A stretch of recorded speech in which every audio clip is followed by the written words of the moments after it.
and welcome back to CVC Interviews. My name is Joyce Vaudreuil from Vernon, and today I'm doing something a little different. With another volunteer from CVC, Philip is going to be our camera operator. Today we are here at Our Companions and Animal Rescue. This is their main office located in Manchester, and later today we'll also be visiting their sanctuary. But for now, I'd like to introduce you to Sue is the operations manager. I'm the CEO. Yep. Excellent. Thank you so much for your time, My pleasure. Sue. I am thrilled to be here. As someone who is an animal lover myself, I found out about Our Companions Animal Rescue because I found a stray cat, and he kept showing up at my house. So being a concerned animal lover in this winter weather, I did some research and found out you folks offer training and equipment to help the average person do a trap, neuter, release. It's our sterile feral program, and it's one of our best programs that we have. Sterile feral.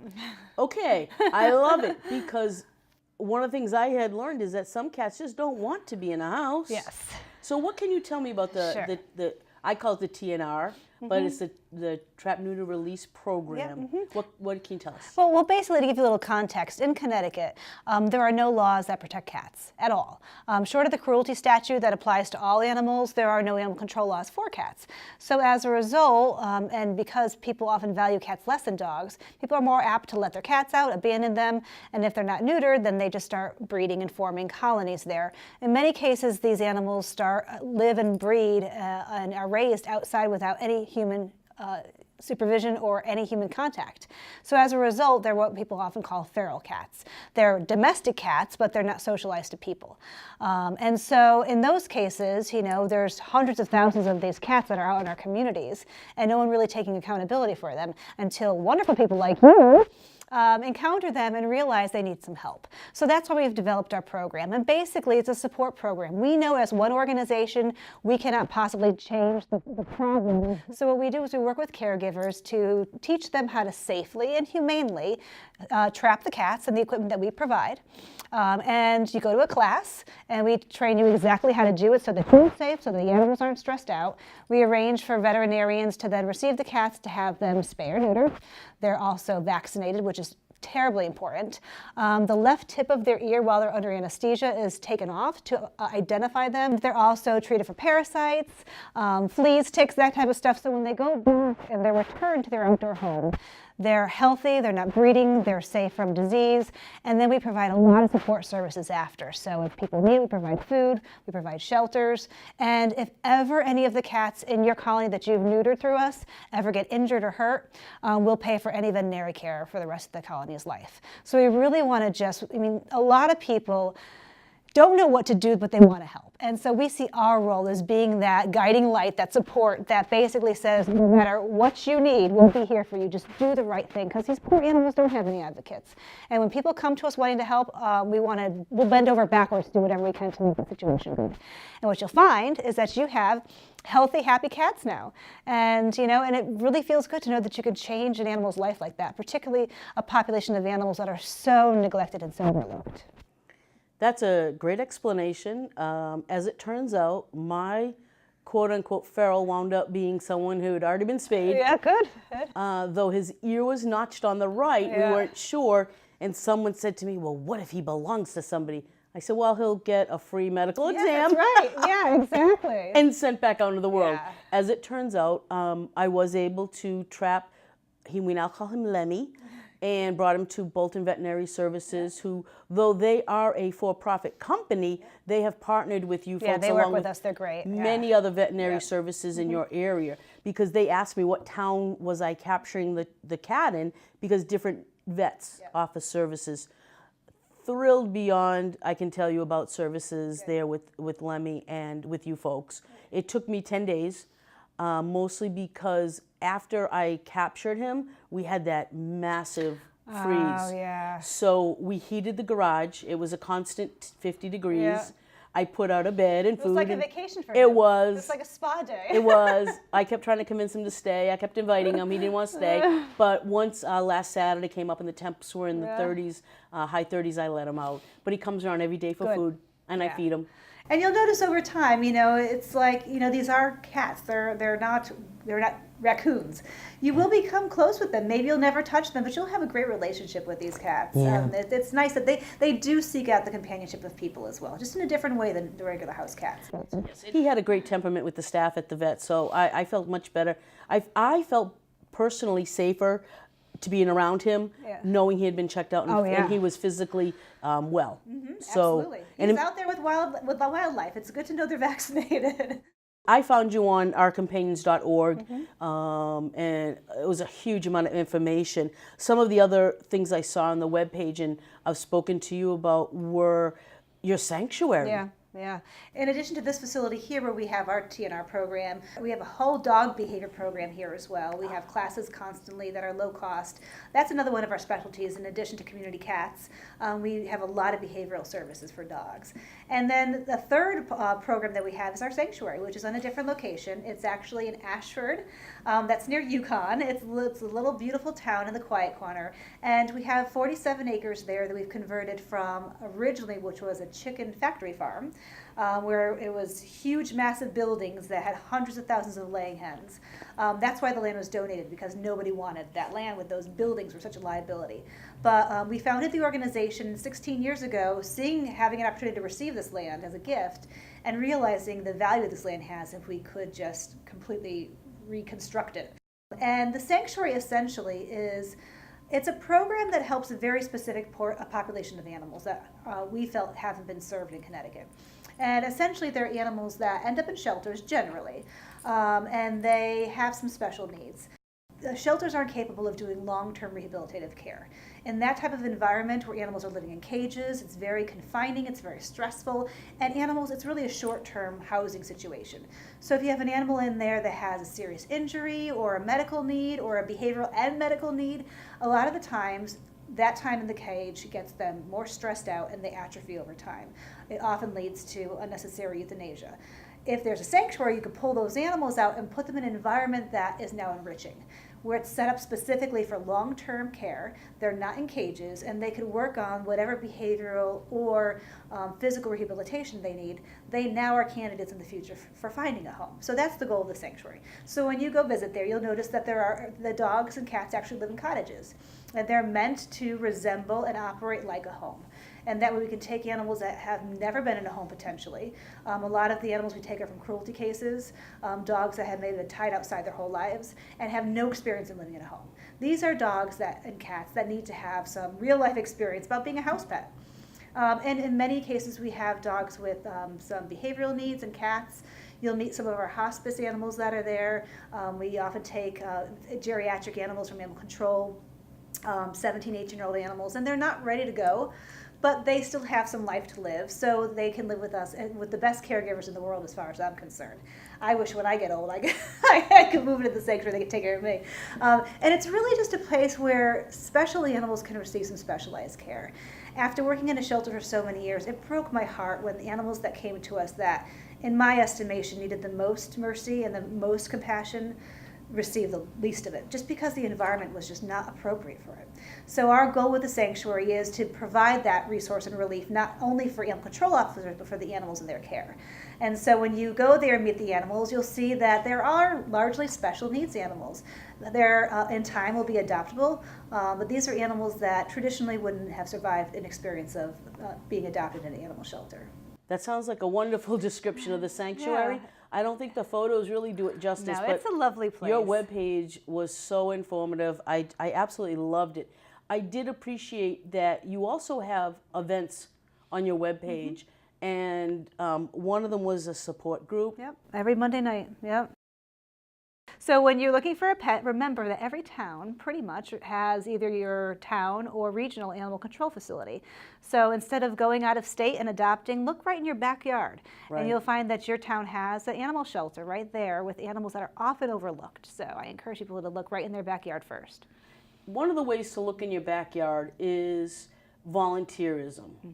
I have never made a lot of money in my life, but I have time. So my way to volunteer to help my local rescue league when I lived in central Massachusetts, hence the accent. Yeah. What accent? My husband and I were foster parents to cats and kittens who, like you said, when they're stuck in a little cage, it's very difficult. So if they were going through surgeries or something before they could be adopted out, my husband and I did the fostering. That's awesome. After 8 years, and you gave them back? You were able to give them back? All but 2.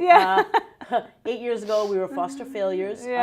We had litter mates, and as you know, in places like that, they name them temporarily just to give them names instead of numbers, and their names were Crash and Bang. And they're litter mates, and their brothers, black and white short hairs, and they earned their names. So we kept them. Now we've lived in Connecticut for a couple of years, and I'm getting more involved. And one of my ways to volunteer is through CVC, where we always need a volunteer. But more so, I wanted to get the information out there about your organization. You can't do your work without volunteers. No, I mean, it would be impossible. We are 100% supported by the community. 100% of our funding comes from private donations, and our workforce is volunteers. We have over 400 active volunteers. Over 200 are just at the sanctuary.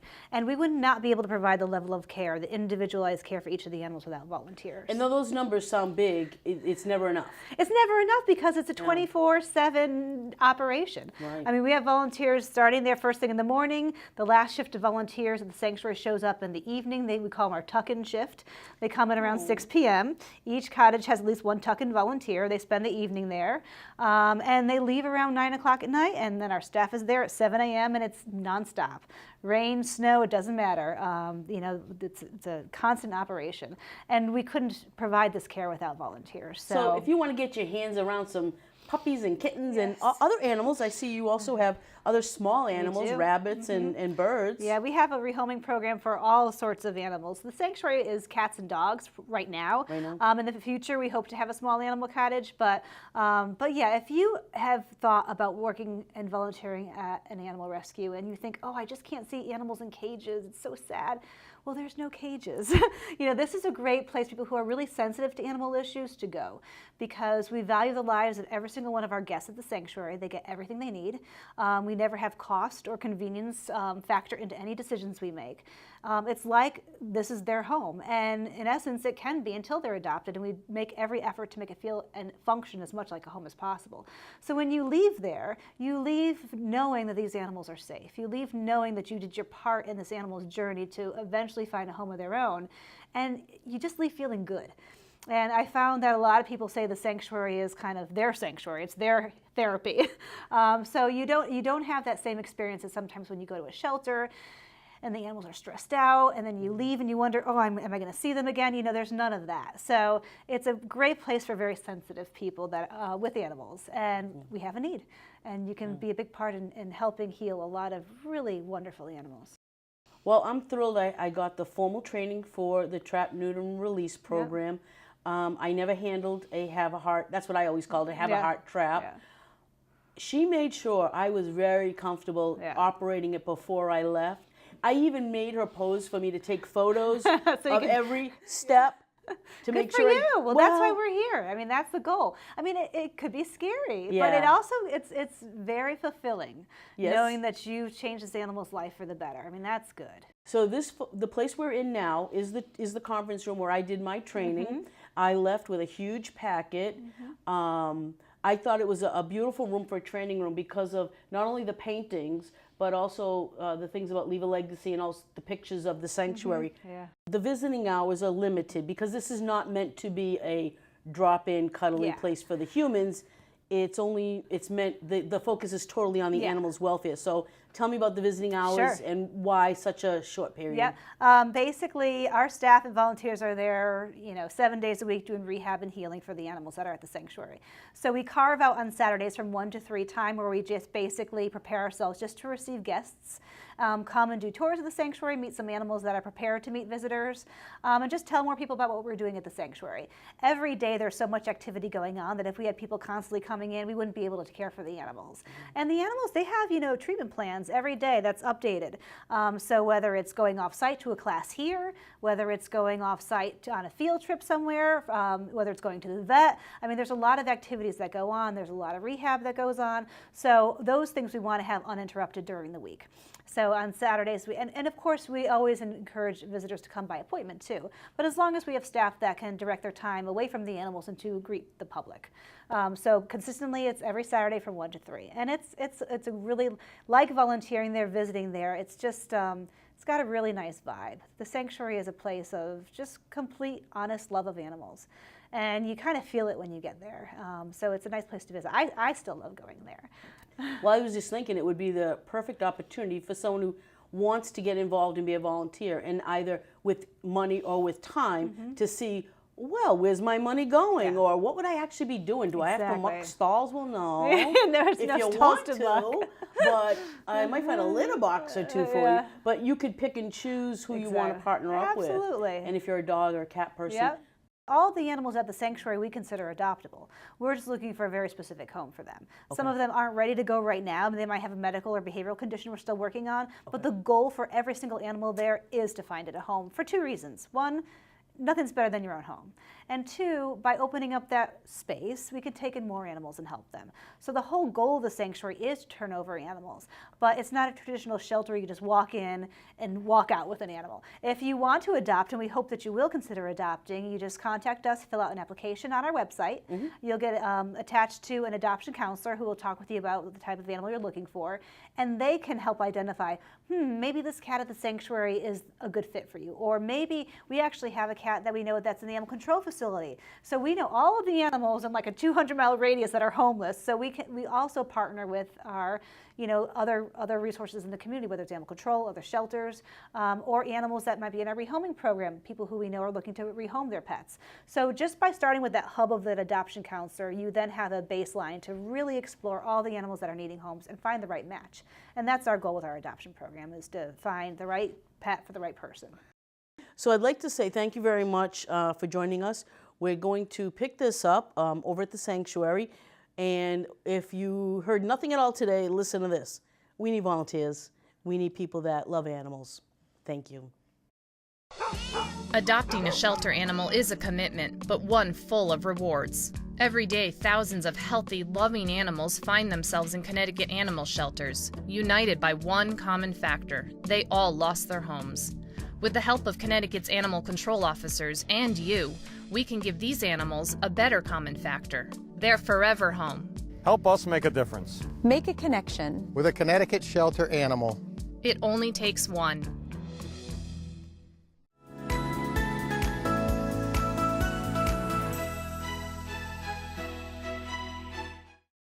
Hi, and welcome back to CVC Interviews with Joyce Vaudreuil from Vernon. I'm here at Our Companions at their actual animal sanctuary in Ashford. Today, Philip and I are here. He's our camera guy, and we're meeting with Heather and Lindsay here at one of the dog cottages. So please join me in welcoming both Lindsay and Heather to CVC Interviews. Thank you both for your time. What can you tell me about Atlas and what he does here at the cottage? That's a good question. So Atlas has been with us since 2017. Usually we'll take our dogs in either for medical or behavioral reasons. He right here is a medical case at Our Companions. He's just had a series of medical issues, one after another. More around an elbow infection that we just recently found was MRSA infection, doing a bone biopsy. Yeah, so that's why he's wearing this cool little sleeve here. So right now we're just making sure he gets the medical attention that he deserves. So how did you get started here at Our Companions? I started volunteering here in 2017, and I was actually volunteering with the cats. And I heard about this great position with the dogs. So I'm a volunteer manager here with the canines, and so I train volunteers, I schedule volunteers, introduce them to the dogs, the procedure. So yeah, it's been a really fun time. I've been doing this for about a year now. So what is your role as a volunteer? When I pulled up, I saw 4 different cottages for dogs. Mm-hmm. So what is your role? So a role as a volunteer is just making sure the dogs here get their exercise for the day. We usually have a number of volunteer roles, but everyone starts off with walking, playing with the volunteers. We have about 2.5 miles worth of trails. We have 2 play yards for the dogs to have some free run time, play some fetch, just have a really great time with people and socializing that way. We also have our tuck-in shift that volunteers can get involved in. It's a weekly commitment from 6 to 9 at night. We have volunteers that come and assign to each of the cottages and just kind of have nice, high quality house time with the dogs. Kind of like a normal household as much as possible, where you get to have, movies playing, they get to hang out, have some cuddle time on the couch, things like that. So yeah, there's a number of roles volunteers can get involved in, but it's usually here with the dogs. It's kind of those 2 things. Thank you. We did talk at lengths about different opportunities for volunteering, and that though cash donations are always welcome, there are a lot of us in the community that may not have the money. So to be able to volunteer and give our heart, our time, I have 2, cats, but I'm definitely a dog person. So I just melted when I came in here. This is a beautiful environment for recovery. I just love it. So you have been working with the cats. What do you do with the cats here at the sanctuary? So pretty much everything Heather does with the dogs, I do with the cats. So I'm the feline manager for the volunteer program. So, I train the new volunteers, I introduce them to the cats, kind of train them in whatever role they want to take on as well, because we also have the tuck-in, so they do the dinner shift. We have behavior workers, we have people who help us clean. So it's managing all the people that work with the cats. So How long have you been here? I started volunteering back in, I think May 2015 sometime. And then about a year later, when the position opened up, I started on Leap Day, which is how I can remember it. So it was 2016. So now I've been here almost 3 years as an employee. You look very happy for someone who's been here for 3 years. So I always joke that, you can't get rid of me. I'm going to be here forever because I love it so much. It's the best place to work and to volunteer. So I'm very lucky. Well, I have to say, when I pulled up and saw the different cottages, the cat houses, the dog houses, it just warmed my heart. If someone wants to visit your facility, I understand you have limited hours, Saturday 1 to 3. What could someone do if they showed up at 1 o'clock on a Saturday? Yeah, so the public hours is a great way for people who are interested in just what we do in general. If they're thinking about volunteering or even adopting, they can kind of show up. We have volunteers that are at the top of that front red cottage when you pull in, kind of who are able to funnel you to where you're interested in. They can answer your questions about the organization. They can show you some friendly cats, some friendly dogs, and kind of answer their questions. So that way, if they have a specific thing they want to know more about or get more involved with, they can learn more, and they can, of course, get to see all the cottages up close and personal, which is always nice. It's very rural, but it's beautiful. This looks like cat and dog heaven. I mean, you can pull up, you got all this great woods and these homes, and one of the things we'll be showing is that you folks have real furniture. This is set up like a real house. You mentioned that there were movies playing here sometimes, so that's great. Is this a way to socialize them too? Oh, definitely. Yeah, one of the biggest, especially for cats, because a lot of them don't want to go on walks like the dogs. It's a lot of getting them used to people, and they might not have had that same opportunity. Because like with the dogs, we tend to take in cats that have more medical or behavioral issues. So they might be very shy, very antisocial, or anti-other cats. So by having the volunteers come and kind of meet them where they are, wherever that cat and dog may be on their journey towards adoptability, it's giving them the chance to become their best selves. And the volunteers love it too. Well, speaking of that, what is your favorite part of this whole sanctuary? Oh gosh. Well, of course, getting to work with animals every day, having a cat in my office is a really big perk, but also getting to see when a volunteer makes a really huge kind of progress with one of the cats, like to see how happy they get and how proud they are when a really shy cat finally sits on their lap, or someone who's normally not very playful finally decides to get going, to see the progress the volunteers are able to make with the cats and with the dogs too.